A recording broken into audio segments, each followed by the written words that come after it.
अस्सलामु अलैकुम। मोहम्मद अज़हर सिद्दीक़ अपने स्पेशल प्रोग्राम के साथ हाज़िर खिदमत है। मौलाना फजलुर रहमान ने कौमी असम्बली में ये तारीफ़ करना होगी कि उन्होंने भारतीयों के ऊपर इसराइल का गठजोड़ के हवाले से आवाज़ उठा दी। ये आवाज़ तो हुकूमत वक्त को ख़ुद उठानी चाहिए थी। चलें इस पर गुफ्तगू थोड़ी सी करते हैं। नज़रसानी केस में जस्टिस आयशा मलिक और जस्टिस अकील अब्बासी कमाल के लोग साबित हुए हैं कि जो असूलों पर खड़े हैं। हिम्मत की बात है। उन्होंने और जो कुछ कहा है कि जुडिशल कमीशन पे सवाल उठा दिए कि जुडिशल कमीशन किस तरह से जजिस की तैनातियाँ करता है या जिस तरह बेंच कॉम्पोजिशन होती है। यानी ये ऐसे सवाल हैं जो बड़े मज़ेदार किस्म के सवाल हैं। उन सब पे गुफ्तगू करने की कोशिश करूँगा। और शाहिद खाकान अब्बासी ने कोयटा के बारे में जो बातें की हैं वो तकलीफ़ दे बातें हैं। सब कुछ अच्छा नहीं है सब कुछ अच्छा। कहना चाहिए आप लोगों को इबाद फ़रूक की रहाई होगी, यानी क्या को डील करनी चाहिए। वो खुदा रहा ऐसी बातें मत किया करें, क्यों गलत बातें फैलाते हैं आप। और बड़ी मज़ेदार समझने की बातें। सबसे पहले मौलाना फजलुर रहमान ने कौमी असम्बली में भारतीय हुकूमत के हवाले से इसराइल गठजोड़ को बेनकाब कर दिया। तो बाकी गुफ्तगू भी करूँगा मैं गैप्स के दरमियान। ये बात हुकूमत वक्त की तरफ से आनी चाहिए थी, यानी हुकूमत वक्त नहीं ये बात कर सके।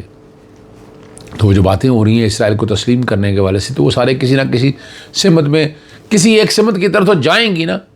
कब तक बकरे की माँ खैर मनाएगी आप? कब तक बेवकूफ़ बनाते रहेंगे इस निज़ाम को? आप बड़ा मुश्किल है। आप फंस चुके हैं।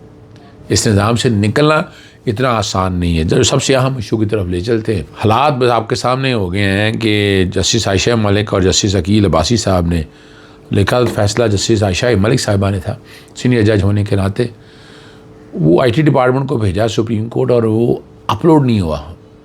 जज का एक राइट है, जब वो हुक्म देता है कि अप्रूव फॉर रिपोर्टिंग, तो कोई महकमा रोकता नहीं है। लेकिन हमें तारीख पता है कि यहाँ अपलोड हुए हों उतार ली जाएँ यहाँ। और चीफ जस्टिस की बेबसी है।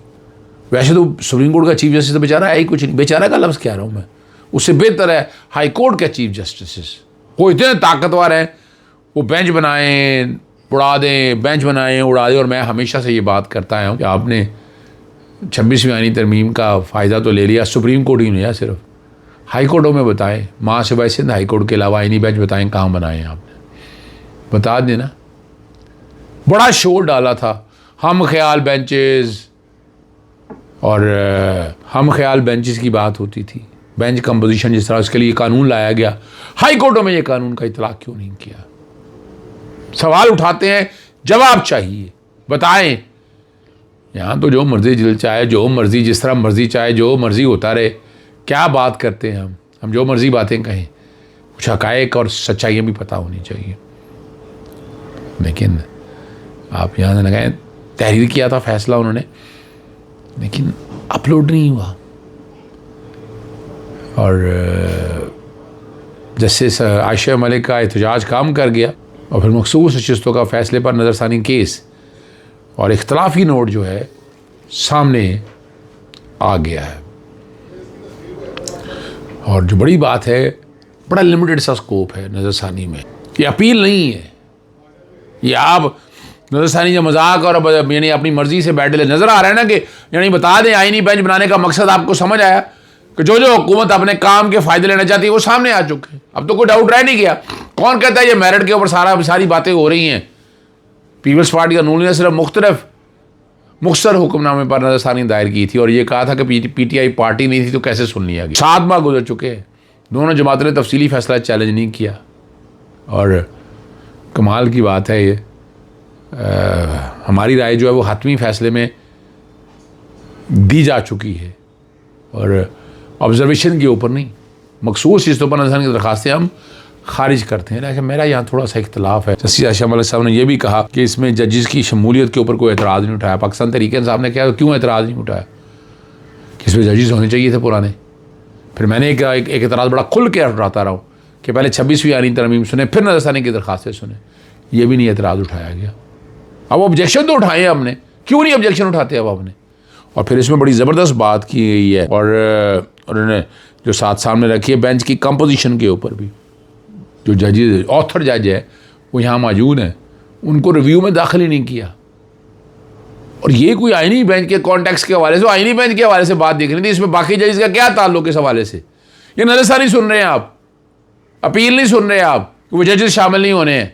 उनका रोल चाहता है, मैं पहले दिन से कह रहा हूँ।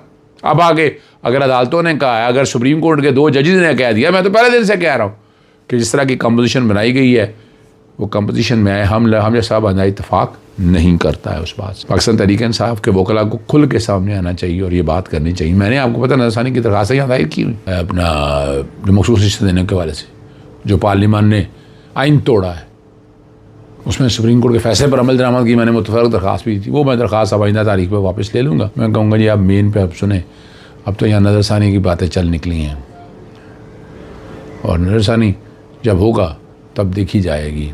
लेकिन नजरसानी आईनी बेंच का माइंड नज़र आ गया है कि अपनी मर्जी के जो जजेस पैकिंग की बात करते हैं वो कुछ सामने आ गई हैं। पाकिस्तान को दहशतमर्द करार देने के लिए भारत जो है ना, ख्वाजा आसिफ नवाज शरीफ के बयानात का हवाला देने लगा।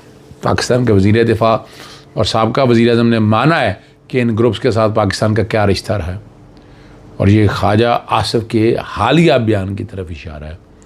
नवाज शरीफ ने बातें कही, गुलभूषण यादव के केस पे वो इस्तेमाल हुई, यानी आप क्या बातें करेंगे? नॉन स्टेट एक्टर का लफ्ज़ इस्तेमाल नहीं करते रहे। आज यहाँ पर हमने एस्टैब्लिशमेंट ने हीरो बना लिया इन लोगों को, लेकिन माजी में किरदार इनका असेंबली के अंदर ख्वाजा आसिफ के क्या बयान थे, टांगे कामना और ये सारा कुछ तो आप देखते रहे। शाहिद खाकान अब्बासी का एक जो बयान है बात का, वो क्या कहेंगे, तो उन्होंने कहा 2 दिन कोयटा में रह के आया हूँ, लफ्ज़ इस्तेमाल करूँगा कि मुझे परेशानी है, अगर कोई रियासत को परेशानी नहीं है तो मैं कुछ नहीं कर सकता। कोयटा शहर सारा बंद है और किसी सड़क पर आप जा नहीं सकते, हर जगह ख़तरा है, रात को वहाँ रियासत का कंट्रोल नहीं होता है। शाहिद खाकान अब्बासी ने जो बात की है ये तकलीफ दे बात है और मियाँ आबाद फ़ारूक आज रहा हो गए और किसी डील का या रियायत का नतीजा नहीं है, सज़ा पूरी हुई है मिलिट्री कोर्ट्स के हवाले से और तफसीलें 10 साल से लेकर 9 साल, फिर 4 साल है, गालिबन 6 साल है, 2 साल है, तो 2 साल पूरे हो गए। और रियासत का जबर, तशद्दुद, फसाइयत, जुल्म और बर्बियत सहने के बाद कौम की कई हकीकी नुमाइंदों ने जन्म लिया, जहाँ सियासी तौर पर सामने उभर कर आते हैं और आप खड़े होते हैं, आप मुकाबला करते हैं, लोग में रिकग्निशन होती है आपकी। पाक भारत कशीदगी के तनाजुर में इमरान खान साहब की पैरोल पर रहाई पंजाब हुकूमत को देने वाली जो दी गई है दरख्वास्त और जो फैसला, वो माजी में पाकिस्तान तहरीक इंसाफ हुकूमत ने नवाज शरीफ को पैरोल पर हुकूमत पंजाब की जानिब से रहाई है। 12 सितंबर 2018 बेगम कलसूम नवाज़ के इंतकाल के बाद ये रहाई हुई थी, याद होगा आपको। और वो हम सब ने देखा, यह हकीकत है, हक बनता है इमरान खान का पैरोल पे रहाई का, लेकिन हुकूमत वक्त नहीं रहाई की तरफ जाएगी, ये लग यही रहा है, लेकिन रहाई इमरान खान का हक बनता है। अब देखती हैं अदालतें क्या करती हैं, नोटिस देती हैं, लंबा लटकाती हैं इस बात को, लेकिन अदालतें आप जिस तरह के फ़ैसले कर रही हैं वो आपके सामने हैं। और बड़ी मज़ेदार बात है कि वो हालत जंग के हवाले से जो बातें हो रही हैं, सनाउल्लाह मस्ती ने ना फॉर्म 47 का तज़किरा किया को उनकी तकरीर की नशरियात रोक दी गई। हम तो ये भी भूल गए कि ये फॉर्म 47 के लोग हैं, उन्हें अवाम ने वोट नहीं दिया, उन्होंने हमारा मैंडेट चोरी किया, उनके साथ अवामी ताकत नहीं है। अब मोहतरमा वज़ीर आला जो है, मोहतरमा का लफ्ज़ मैं वापस लेता हूँ, मरियम सफदर ने पंजाब की स्पेशल वेबसाइट पोर्टल बनाने का फ़ैसला किया। एक्सप्रेस न्यूज़ ने ये बात की है कि बर वक्त दुरुस्त खबर से आगाह करेंगे और जो उनके MNA MPs बैठे टीवी पे बातें करते हैं ख्वाजा आसिफ, फिर क्या करेंगे उसका? और कमाल की बात है, आप खुद नालायकी मान रहे हैं इस बात को।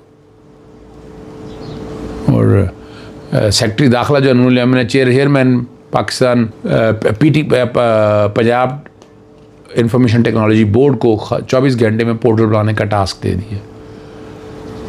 जंगी और हंगामी हालात से निपटने के लिए स्पेशल फंड का क़याम लाने की तजवीज़ पर भी गौर किया गया और सेक्रेटरी दाखिला ने ये बताया कि ये इंटरनल सारे मामलात को लेकर चलेंगे और कोशिश करेंगे उन चीज़ों की तरफ आ जाए। आखिर में जो बात है ना, जो ख़बर दी है अदनान आदिल ने, कहा है कि बरतानी अखबार टेलीग्राफ की एक रिपोर्ट के मुताबिक मगरबी साख्ता राफ़ेल को मार गिराने में चीनी तैयारों के साथ चीन के सेटेलाइट की मदद भी शामिल थी और हिंदुस्तानी फ़ज़ाइया कई दिनों से जमा हो रही थी।